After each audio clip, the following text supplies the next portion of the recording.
you really are here, Neuvillette. Paimon didn't think you were going to have free time this hour of the day. Really? Oh, I suppose you must have met Mr. Linney. He took the time to greet me earlier when he passed this way. In any case, you came at a good time. I was just considering reaching out to you to set up a meeting, so I may explain some things that I haven't had the time to before. Aw, Paimon's glad that you remembered. Thank you for keeping us on your mind, what with you being busy and all. All right, let's have it then. It is strange how words can often leave a bitter taste in the mouth when it finally comes time to say them out loud.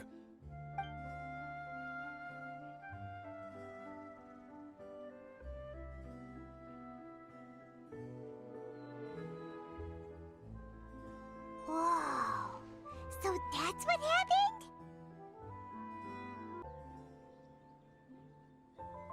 Focalor destroyed the divine throne of the Hydro Archon and restored your power to you, transforming you into a fully fledged elemental dragon sovereign.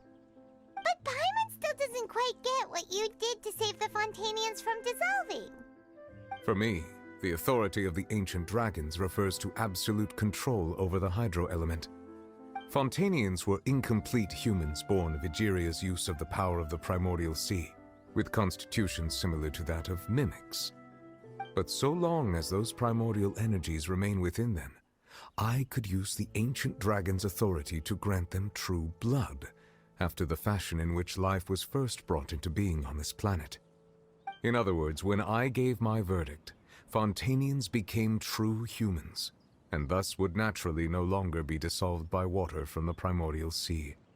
Focalor must have counted on you to make that decision as well. Your verdict was the key to making the prophecy appear to have come true while saving everyone. Yeah, and in a manner of speaking, Focalor finally managed to fulfill the original Hydro Archon's wish to turn Oceanids into real people too! It seems from your expressions that you still have more things you wish to ask. Ask away. I will have news, and I have learned that he once fell into an unknown chasm when he was young. There, by chance, he awakened the all-devouring narwhal. But whether it be by sentiment or reason, that should not have been enough to consider him the root cause of the disaster. At most, he would have had tangential liability. As for the judgment passed by the oratrice during the trial, whether it was due to that liability by association or Focalor deliberately using him to buy time for us on the assumption that he would be able to hold the creature off, I cannot say. Guess Focalor had Fontainians in mind the whole time. In the end, it was thanks to her that they finally became real humans. Hang on a second. Paimon suddenly got another question. Back when Fontainians hadn't yet become real humans, were the children they had also transformed Oceanids? Life has always flowed like water.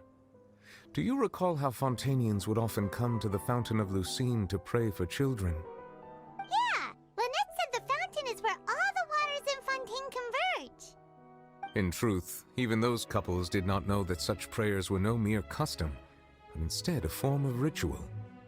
Those Oceanids who were blessed within the spring water would later descend as new humans in the coming months. Paimon sorta gets it now. Either way, seems like this ritual won't be of any further use, but it'll probably live on as a local custom. Ask away. I will tell you the truth as I know it. Yeah, about that. Risley said Farina has already left. What's that all about? Ah, Lady Farina. The people are only aware that her death sentence has not been carried out. She abdicated the post of Hydro Archon and left affairs related to that title to me, before leaving the Opera House. I related Focalor's words to her faithfully and completely. After hearing them, she seemed neither saddened nor comforted. She simply said that she was tired and needed to rest. Having said that, she then packed her things and moved out of the Opera House, not unlike how an ordinary person might. But she's still got a place to stay, right? You need not worry. I will make arrangements to ensure that she will not want for food, clothing, board, or travel. In truth, I am somewhat happy for her. The wear and tear on her spirit will, of course, take time to heal. But now that she no longer has to play the role of Focalor the Hydro Archon, she can finally lay down her burdens and lead a normal life. After Focalor passed on, the Oratrice also ceased to function. This matter will directly affect our trials. After much careful consideration, I've decided to take over its role in our courts. From now on, I shall hear cases and pass verdicts by myself.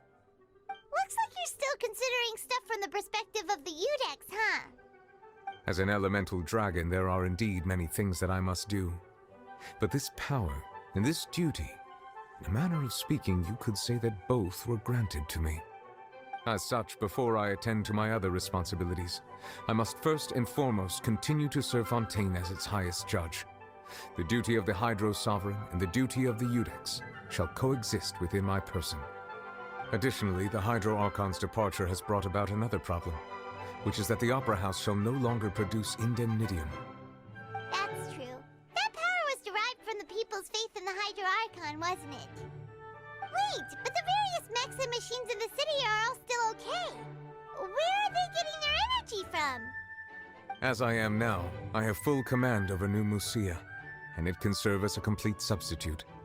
Another reason why I cannot quite leave Fontaine immediately. Wow. This ancient dragon's authority stuff is really quite useful, huh? Oh, that's right! They say you've given it to the knave as a diplomatic gift or something! Leaving aside their intentionality, the two Fatui Harbingers have indeed done much for us during this crisis. Their sole remaining goal in Fontaine, at least at this point, would seem to be the Gnosis. The Oratrice has ceased to function. The Hydro Archon's divine throne is now no more, and I do not need the Gnosis's power.